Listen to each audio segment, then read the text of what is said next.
আমাদের সংস্কৃতি, আমাদের সংস্কার সর্বদা থাকবে আমাদের সাথে। ভারতের মহান গ্রন্থ আর কাব্যের সম্পূর্ণ সংকলন।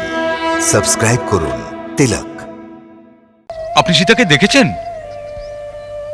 পুত্র, আমি ভীষণ লজ্জিত। সীতাকে ওর ওর ওর আর হাত থেকে ছাড়াতে পারিনি। আপনি কার হাত থেকে ওকে ছাড়াতে পারেননি? কে নিয়ে গেছে ওকে? ওকে ওকে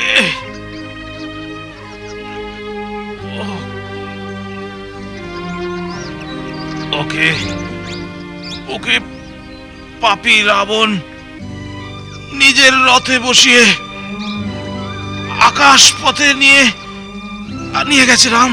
আকাশ?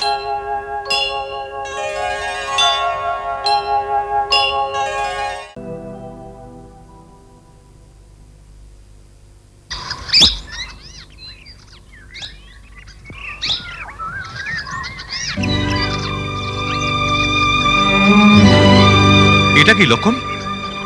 রাম রাম রাম জটায়ু? রাম রাম রাম রাম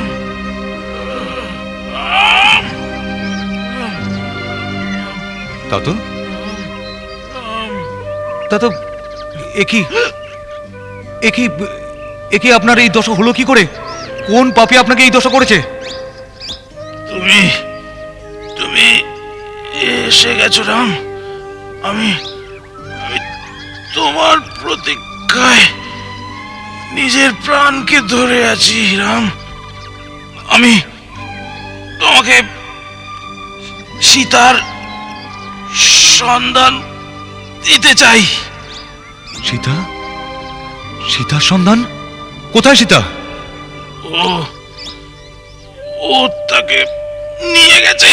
সীতাকে নিয়ে গেছে? আপনি সীতাকে দেখেছেন? পুত্র, আমি ভীষণ লজ্জিত। সীতাকে ওর ওর ওর আর হাত থেকে ছাড়াতে পারিনি। আপনি কার হাত থেকে ওকে ছাড়াতে পারেননি? কে নিয়ে গেছে ওকে? ওকে ওকে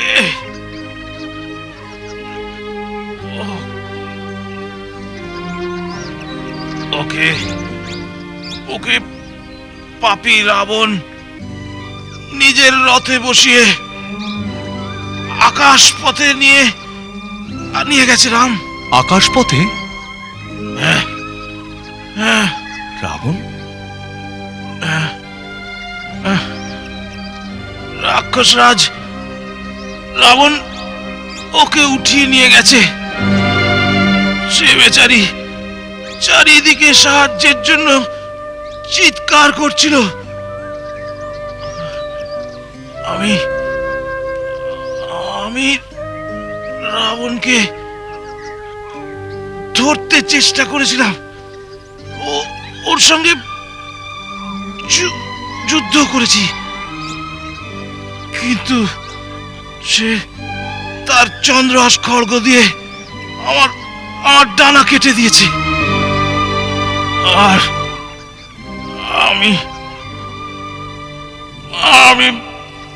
মাটিতে আছড়ে পড়েছি।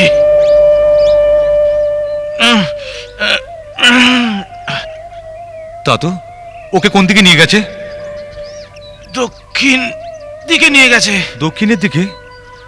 কোনো সঠিক সন্ধান জানেন না? আমি আমি আমি জানি না ও ও কোথায় গেছে। সীতা, আমার কন্যা, খুব কাঁদছিল। রাম, বৎস, শীঘ্র ওকে এই বিপদ থেকে মুক্ত করো। নিজের স্ত্রীকে রক্ষা করা প্রত্যেক স্বামীর প্রথম কর্তব্য রাম। হে মহাত্মা, আমি আপনাকে কথা দিলাম, যেখানেই ওই পাপী যাক না কেন, আমার হাত থেকে কেউ ওকে বাঁচাতে পারবে না। ধরণী, আকাশ, পাতাল, ও যেখানেই লুকিয়ে থাক, আমি তাকে খুঁজে বের করে সেখানেই তার চিতা জ্বালিয়ে দেব। এমনকি আমার হাত থেকে ওকে স্বয়ং ব্রহ্মাও বাঁচাতে পারবেন না। তোমার তোমার সংকল্প সফল হোক রাম। এবার আমি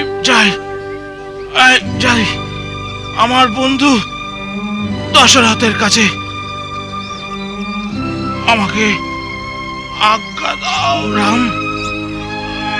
হে মহাত্মা, আপনি আমার জন্য নিজের প্রাণ বলিদান দিয়েছেন। আমি ত্রিলোকে আপনার কাছে ঋণী হয়ে রইলাম। পুত্রবধূ সম সীতাকে রক্ষা করার চেষ্টা করেছেন। আমি ওই রাবণকে বধ করে এই চরম অন্যায়ের প্রতিশোধ নেব।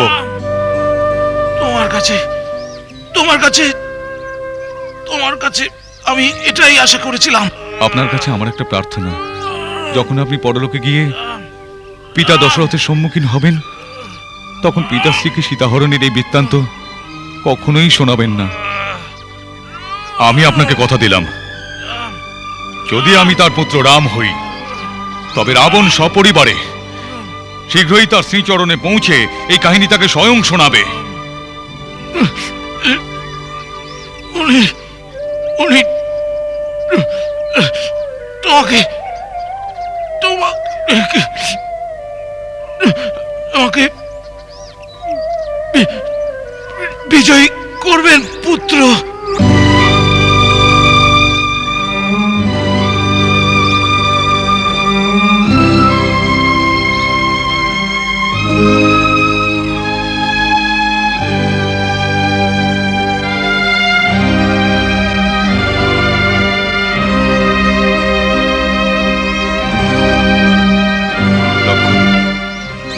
বীর জটায়ুর মতো শরণাগতকে যে রক্ষা করে, ধর্মপরায়ণ শূরবীর পশুপক্ষীর গর্ভেও জন্ম নেয়। রণক্ষেত্রে সাহসের সঙ্গে শত্রুর সম্মুখীন হয়ে বীরের মৃত্যু বরণ করার পর সেই সৈনিক যেমন স্বর্গালোকে আরোহণ করেন, এর স্থানও হবে সেখানে। এই মহাত্মাও তেমনি উত্তম লোকে স্থান পাবেন। মহারাজ দশরথের মতো ইনিও আমাদের কাছে পূজনীয় পিতার সমান। অতএব তুমি বনের কাঠ সংগ্রহ করো, আমি পুত্রবৎ ওর দাহ সংস্কার স্বয়ং করব। যথা আজ্ঞা। ও বিরল ভক্তিতে চেবার জটায়ু গেল হরিধাম। সৎকার ক্রিয়া যথোচিত নিজেই করেন যে রাম। কোমল চিত্ত অতি দীন দয়াল সে, কারণ বিনাই রঘুনাথ কৃপাময়। কারণ বিনাই রঘুনাথ কৃপাময়। জটায়ু অধম পাখি আমিষ ভোজি, সিদ্ধি পেয়ে যান যেমন এক যোগী। সিদ্ধি পেয়ে যান যেমন এক যোগী।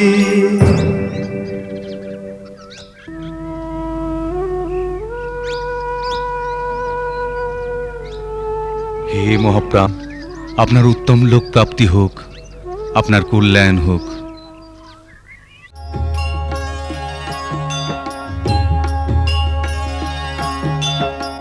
আমার মৃত্যুও লেখা থাকে, তাহলে আমি বীরের মতো সম্মানের সাথে এমন ভাবে মরি যে রামও আমার বীরত্বের প্রশংসায় মস্তক নত করে।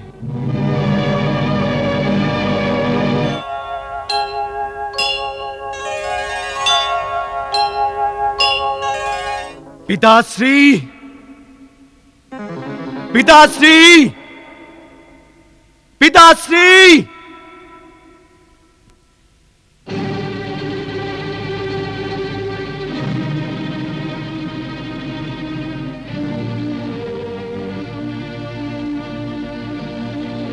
ইন্দ্রজিৎ তুমি তাড়াতাড়ি চলে আসায় বুঝতে পেরেছি যে তোমার যজ্ঞ সম্পূর্ণ হয়নি। নিশ্চয়ই কোনো বাধা এসেছে। ওই বাধা দানকারী আপনার অনুজ ভ্রাতা কুলদ্রোহী বিভীষণ স্বয়ং, যে শত্রুকে মন্দিরের গুপ্ত স্থানে নিয়ে এসেছে আর যজ্ঞ পণ্ড করে দিয়েছে। বিভীষণ, বিভীষণ, তুমি ওই নিজ দেশদ্রোহীকে জীবিত ছেড়ে দিলে? পিতাশ্রী, আমি ওনার জন্য এতদিন ধরে সযত্নে যম অস্ত্র বাঁচিয়ে রেখেছিলাম। আজ আমি ওই যম অস্ত্র ওনার উপর প্রয়োগ করি, কিন্তু লক্ষণ এমন শক্তি চালালো যা আমার অস্ত্রকে মাঝপথে নিষ্ক্রিয় করে তেজহীন করে দিল। অস্ত্র নিষ্ক্রিয় করার উপায় বিভীষণই বলেছে। না, ওটা নিষ্ক্রিয় করার বিধি দেবতারা ছাড়া এই ধরিত্রীতে কেউ জানে না। তাহলে কি লক্ষণকে দেবতারাই বলে দিয়েছে? না, ওকে বলার কোনো প্রয়োজনই হয়নি। লক্ষণ দেবতাদেরও দেবতা। লক্ষণ মানুষ নয়, কোনো অবতার। ইন্দ্রজিৎ!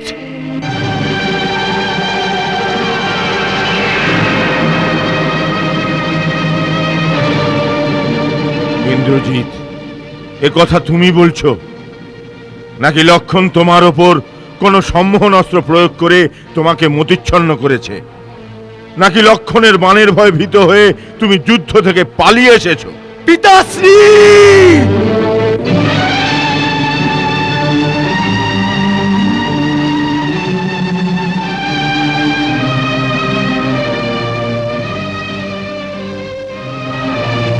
ক্ষমা করুন মহারাজ, কিন্তু আমাকে কেউ কাপুরুষ বললে এ কথা আমি সহ্য করতে পারি না। পিতাশ্রী, আমি কাপুরুষ হয়ে এখানে আসিনি। এক পুত্রের সঠিক কর্তব্য পালন করতে এসেছি। আপনার কল্যাণ হয় যাতে, এই প্রয়োজনে আপনাকে এটা বলতে এসেছি যে আপনি আপনাকে এবং আপনার সাথে বৈভবশালী রাক্ষস জাতিকে আর লঙ্কা দেশের এই সমৃদ্ধিকে সর্বনাশের হাত থেকে বাঁচান পিতাশ্রী। এখনো সময় আছে পিতাশ্রী। আপনি সীতার মোহ ত্যাগ করে শ্রীরামের শরণে চলে যান। উনি মানুষ নন, স্বয়ং নারায়ণের অবতার। তোমার মতিভ্রম হয়েছে ইন্দ্রজিৎ, তাই এরকম নারী সুলভ অনর্গল প্রলাপ বকছো। এটা বীরের ভাষা নয়। তোমাকে কে বলল ওই বনবাসী বালক ভগবানের অবতার? আমার অনুভব।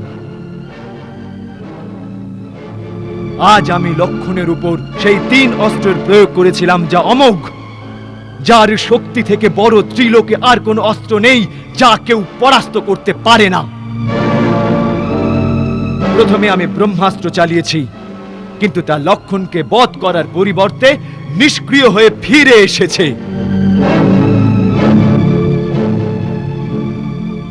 কেননা কাল এই সময় যখন লক্ষণ আমার উপর ব্রহ্মাস্ত্র চালাতে এসেছিল, তখন রাম তার নীতি বিরুদ্ধ বলে রোধ করে দিয়েছিল। আজ ব্রহ্মাস্ত্র আমাকে এ কথা বলেছিল যে এই সময় এটা প্রয়োগ নীতি বিরুদ্ধ। এটা প্রয়োগের ফলে দেবলোক, পাতাল, পৃথিবী 3 লোকেতে বিনাশের জ্বালায় উত্থিত হয়ে উঠবে। কিন্তু এই সব অধর্ম আর অন্যায়ের বিজয় ঘটানোর জন্য এর প্রয়োগ করা যাবে না। এই জন্য ব্রহ্মাস্ত্র নিষ্ক্রিয় হয়ে ফিরে এসেছে।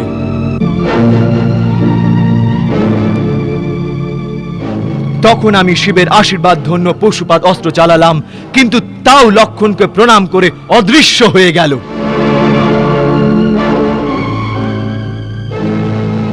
তারপর আমি ভগবান নারায়ণের অমোঘ চক্র, যা ত্রিলোকের শেষ শক্তি, সেটাকে প্রয়োগ করলাম, কিন্তু সুদর্শন চক্র লক্ষণকে প্রদক্ষিণ করে ফিরে এলো।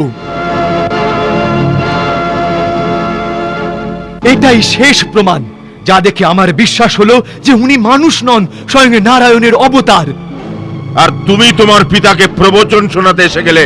হে পিতা, তুমি যে 3 লোকে আপন বিজয়ের ডঙ্কা বাজিয়ে অখণ্ড যশ প্রাপ্ত করেছো, আজ সেই যশ ধুলোয় মিশিয়ে দিয়ে 2 বনবাসী ভিখারির চরণে গিয়ে বসে যাও। ইন্দ্রজিৎ, মনে রেখো যে স্বয়ং নিজের হাতে আপন কীর্তিকে ধুলোয় মিশিয়ে দেয়, দেবতাও তার সম্মান করে না। ওরা বলবে মৃত্যুর ভয়ে রাবণ পরাজয় স্বীকার করে নিয়েছে। হ্যাঁ, ওর শক্তিতে তুমি ভয় ভীত হয়ে পড়েছ। তোমার মন আর শরীর দুই ক্লান্ত হয়ে পড়েছে। যাও, আপন মহলে গিয়ে বিশ্রাম করো। এই যুদ্ধ রাবণের, তাই রাবণ একাই তা লড়ে জিতে নেবে। রাবণের লক্ষ্য স্থির হয়ে গেছে। আমাকে অপমান আর অপযশের নতুন পথ শিখিও না ইন্দ্রজিৎ।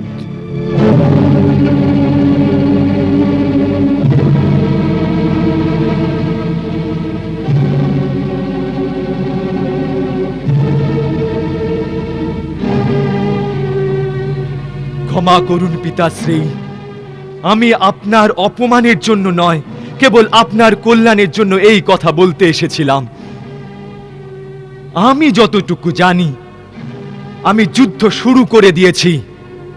এখন এখান থেকে পালিয়ে ভগবানের শরণে গেলেও তা কাপুরুষতা হবে। এই জন্য আমি আজ বীরের মতো ভগবানের হাতে মরতে যাব।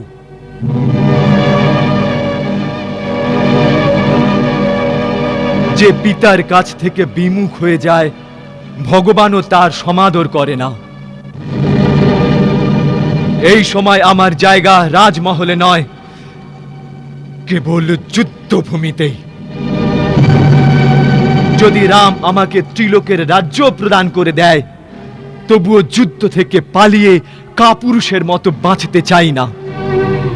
কেননা তাহলে আমার আত্মাই আমার সম্মান করবে না, তাহলে অন্যরা কি করবে? আমাকে আশীর্বাদ দিন। যদি আমার মৃত্যুও লেখা থাকে, তাহলে আমি বীরের মতো সম্মানের সাথে এমন ভাবে মরি যে রামও আমার বীরত্বের প্রশংসায় মস্তক নত করে।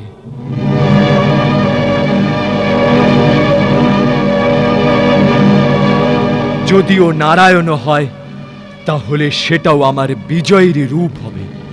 তোমার জয় হোক ইন্দ্রজিৎ।